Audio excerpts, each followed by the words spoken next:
This podcast is produced by Benchmark Education.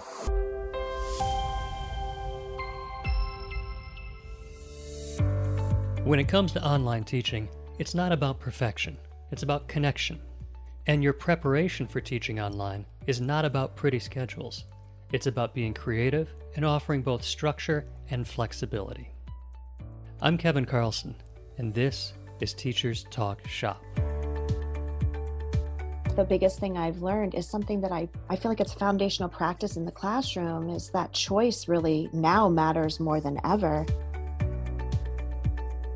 Julie Wright is a teacher, instructional coach, educational consultant, and author.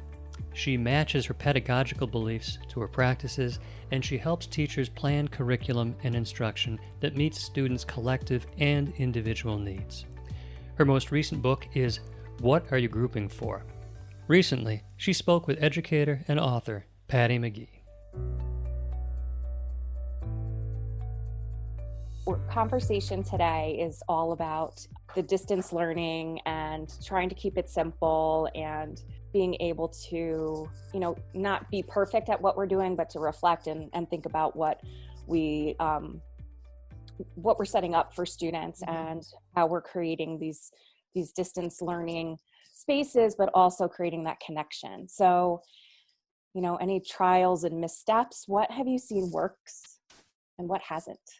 I'm still lingering on your words about simplicity. I feel like I don't know if any of us have figured this out yet. I think that the honesty that's coming to the forefront is just pretty amazing about us being humans.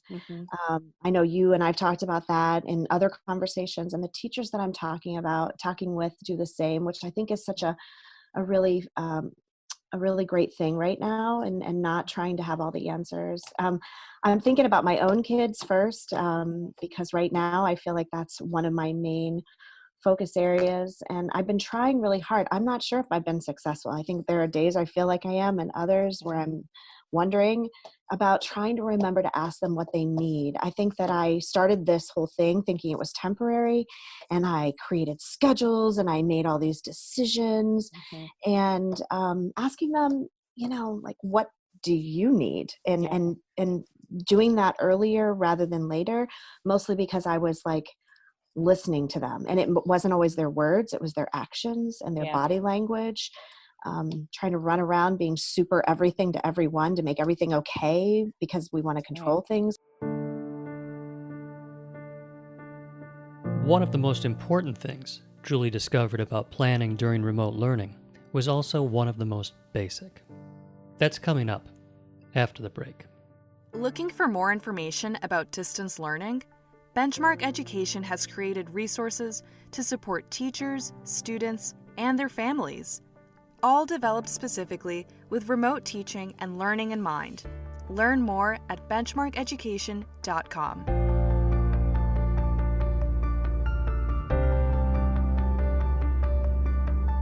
I feel like the biggest thing I've learned is something that I feel like it's foundational practice in the classroom, is that choice really now matters more than ever, because kids don't always understand all the things and all the changes that are coming at it, or maybe they understand too much. I mean, that's the other thing, right? Depending.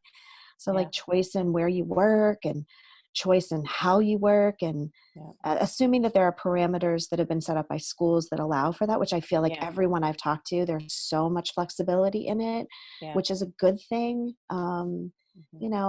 I had these scheduled breaks for my kids, and then they were like, what? You want us to what? I was like, I worked so hard at it. So I think that, like now they have figured it out, and we have some like parameters around it, but like them being able to say, and sometimes it depends on their mood, right? A day brings about different things based on how they're feeling or what the weather's like. So I laugh about it. I thought I was so savvy and like getting everyone out of the family room for one of my kids because he had to sing for a choir class, and he ended up didn't like any of the things I had set up for him.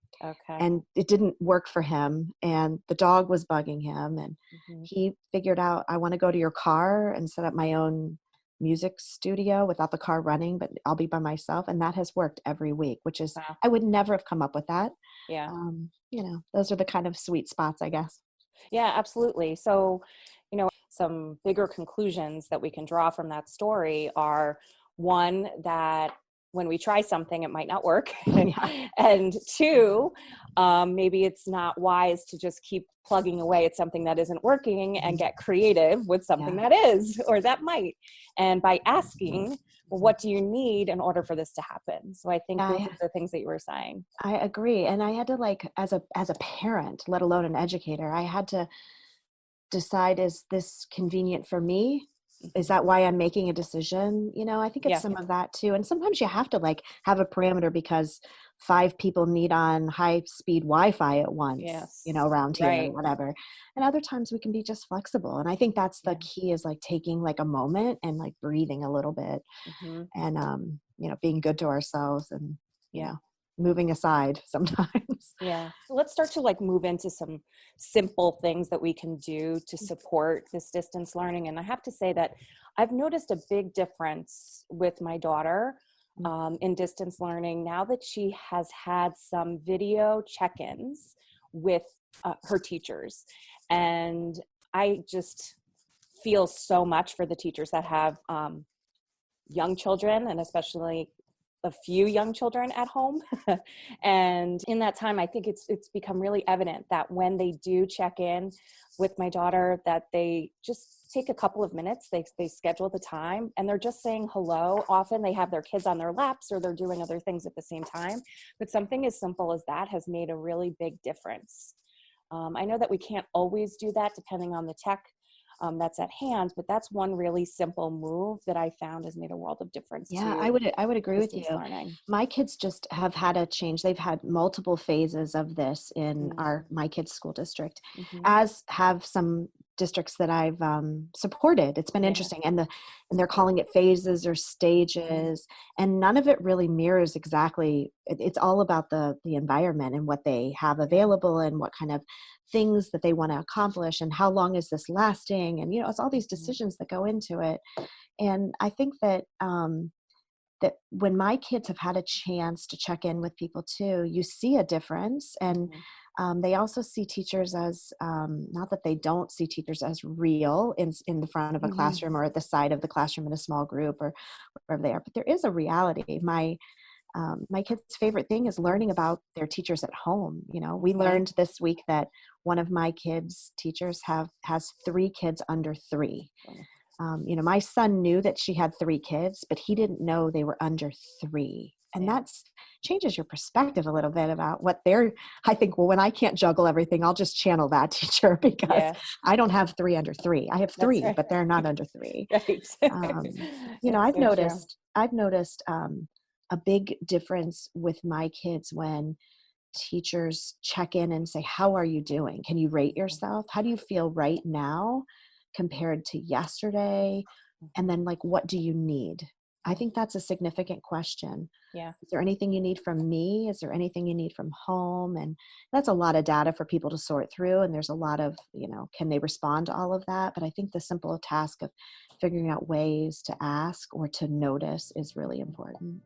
After the break, Patty and Julie share some simple ways to make instruction more effective while teaching remotely. Have a topic in mind? Visit us at teacherstalkshop.com and submit your topic idea. Or need an answer about a teaching practice or the podcast? You can email your questions and topic ideas to info@teacherstalkshop.com. Let's get really practical now in terms of just some really simple ways to make distance learning more effective, I guess. We were talking about it being both structured and flexible. Yeah. So when we were preparing for this conversation, one of the things that you brought up that I think everyone would really benefit from hearing is the concept of like the planning time. Yeah. You and I don't even know how we got on that topic. Maybe it was a question that we were posing each other, but we had this great conversation around just this idea of like, if you used to plan in units, how do you still hold true to this like connected learning and tissue and the threads that go through? And how do you make it so that kids feel that, because you don't have that same structure going on. And so some of the teachers that I've been working with, and I'm not suggesting we have figured it out. We're not standing in a mountaintop saying, oh my gosh, this is do this, because there's not one way to do it. But something that feels like it's working is planning in 1 and 2 week chunks. And that can mean lots of different things for people. But, saying to kids, this week, we're going to try to go after whatever that thing is. And here are the series of learning opportunities. Here are the must-dos. Here are the can-dos. Here might be a menu of choices. Some teachers and I, we made a misstep. We gave kids all these choices because we thought choice was good. And then we learned by kids either telling us or by the work that it was too many choices. So now we're sizing down our choices because we're not there to support them. So, some of those kinds of things, the types of choices that we give them, before we plan to say, does this feel like a 3-day kind of thing or a 5-day kind of thing? And trying to be in the shoes of kids.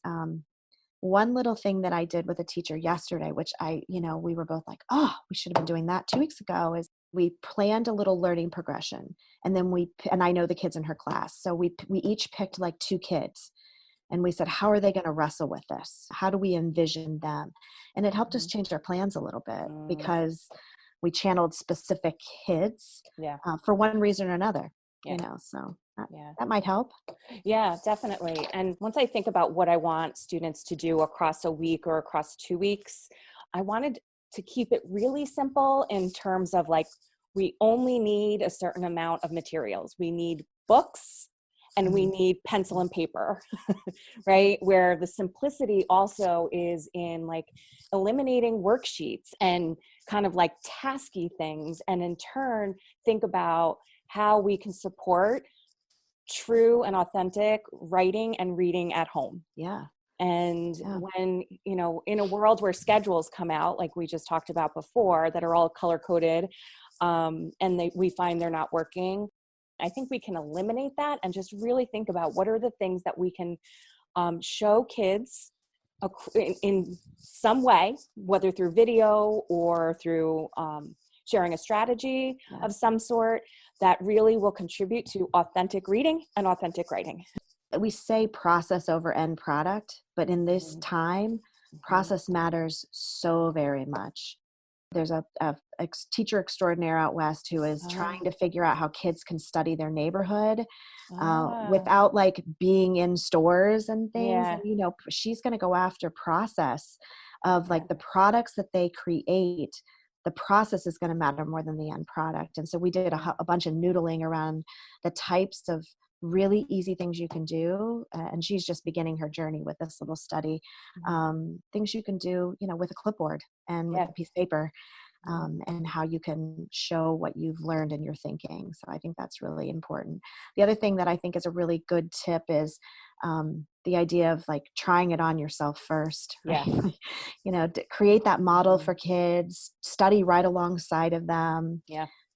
My kids and I, my 2 boys here at home, we're in a little book club, a reading and writing book club together. And at first they didn't care for it, but when they realized I was doing the work too, we each have our own writer's notebook. We each have our own book. We have our book stacks. And I think that they saw the investment there, that like, okay, she's not just making us do it, we're doing it together. And I think that goes a long way with kids. Yeah, absolutely. And, I think that's one of those things that we were talking about this as we were preparing for this conversation, but we're noticing that things that are really important in the physical classroom setting, like us modeling our own thinking, us sharing our own pieces. Like I have just a few like right next to me, as a matter of fact, of the things that I've done as I've created those for distance learning. But that's strong teaching, whether at a distance or, sitting side by side. And really, when we think about it, I guess what's helpful for us as educators is to just pause, like take a deep breath and think about what do we value most and how can we support those things that we value. So if we value pencil to paper time, how can we promote that happening at home? A great example of that is a teacher last week said, I'm so used to sharing kids' work under the dock camera. And I said, oh, yeah, right. That's like a pivotal practice. And she said, I think I'm just going to tell kids that we're going to start. She was having kids create some lists of things for reading and writing. And she said, it's actually easier to share more now than ever. I just need to like change the way I'm sharing it and make sure that I talk about it. And so I do think that some of the practices we do, we just have to think about the new platform in which we're sharing, but some of those same practices still ring true, so that we don't go back and pull out a crossword puzzle that may have had value in some way, shape, or form in an indoor recess kind of way, and not make it be our main instruction because we don't know what else to do. Self-care and silver linings after the break. If you're a teacher, Benchmark Education invites you to select the free ebook library of your choice, specifically curated for families and educators to use at home. K-6 English, K-6 Spanish, or K-6 dual language. Each is supported by a free idea-packed at-home family guide. Simply sign up to get instant access when you go to benchmarkeducation.com/distance learning. It's been a real journey in learning about distance learning and supporting students, teachers, and my own children with it. But one of the things about it is, it's okay if it doesn't go well. We just pause and I think you call it pivot. Yeah. We pause and pivot when it's not going well. It's okay when that happens. Yeah. I was telling it, I said to a small group of teachers that I'm doing a bulk of planning with, and we're planning, and then we take a break, and then they implement it, and we get together and we reflect about it. We came up with this little checklist. I'm not sure this is the checklist everyone should use, but we needed something to hang on to. And so we asked ourselves, like, is what we just planned for kids, is it doable? Like, can people do it? Yeah. And then the big one for us is like, is it sustainable? Like it sounds great, but like, we're going to be here for a little bit. So is it sustainable? And then we always ask, like, people who work alongside of me, we say, is it efficient and effective? Are our efforts going to be efficient and effective? And, that's hard to gauge sometimes, but this idea of, we've been working in like a studio mindset. Like, let's imagine that everything that we do is a week-long studio or a 3-day studio where we have time to have our craft, our piece of art is really the curriculum. And I know that it sounds a little flowery, but it's actually helped our mindset of saying, we don't have to accomplish everything in one day. We can spread it out a little bit and then react or do that pivot when we think we need to. It also helps us, gives us time to breathe a little bit too, and to poke into kids' work as they're completing it, or helping kids who maybe aren't completing it to figure out why not. Yeah, exactly. And I think that goes into something else where we as educators, wear our hearts on our sleeves, and we are always doing everything we can to connect, to support, to reach out, to be flexible. But I don't know if we all do that for ourselves as educators. And so I think it's important that there's time for a little bit of educator self-care too. And especially if these are educators that are creating distance learning experiences for their own students, and then also supporting distance learning for their own children. Day-to-day togetherness like that, there really needs to be some self-care for teachers. And part of my self-care is acknowledging that we're going to have some missteps and making that okay, and almost self-talking around it. It's like an internal dialogue I have with myself all the time. Also, like, not trying too many things at once. Like, teachers are like problem solvers by nature, and we want to help people, all people. Doesn't matter if you help learners who are adults or learners who are kids. We sort of got into this business to be the support. When this whole thing kind of started, I felt very ungrounded. What's my role and how am I going to help people? And I decided that, like, every week, and I'm saying this out loud, but I can't say I've been completely successful all the time. That's the misstep, to say it's okay. Is like, I said to myself, what can I do for like my home because being here at home, we're here a lot. What can I do for myself? Like, what do I care about? What do I want to learn or do? What do I want to do for others? The others is a big bucket of people, both professional and personal. And then I think like the self-care comes from everybody making their own buckets of like, what are the buckets that you want to try to accomplish? It's given me a sense of purpose at a time where I feel like I'm not sure. I have lots of purpose, but I'm not sure how to spend my time, or I end up spending it too much in one place. So one of the things that we really wanted to end with was thinking about the silver linings of these moments of, this time together, distance learning, and what we're walking away with. I think that's also a form of self-care, is to pause and think about what are the silver linings here. Even though there are hard parts going on, there are certain things that are good right now. For me, being able to take the time to take a pulse, I feel like busyness is so, sometimes it gets the best of us. That's a huge silver lining for me, my work, my family. We're having conversations around worldly views that we never had before, at least not, and is to the magnitude that we're having them now. And I think that's really good for our family unit and maybe our world. I treasure my backyard. I always treasured my garden, but now I wander through my garden that has nothing in it right now in different ways. I don't know, staying connected with people. I haven't seen people, I haven't given them a hug, but I've seen them and talked with them. I also think that one of the silver linings was seeing more humanity in each other. Yeah. That as students, we're seeing our teachers like they're human. They're moms, they're dads,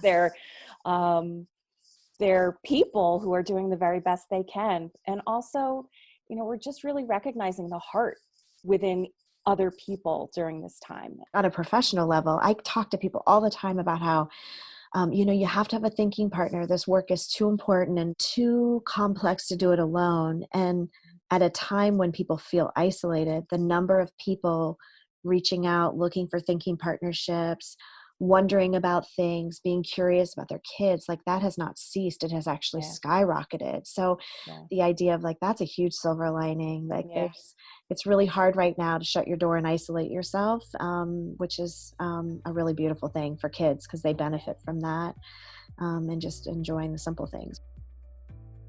Thank you to Patty McGee and Julie Wright for sharing their thinking on simplicity and connection in distance learning.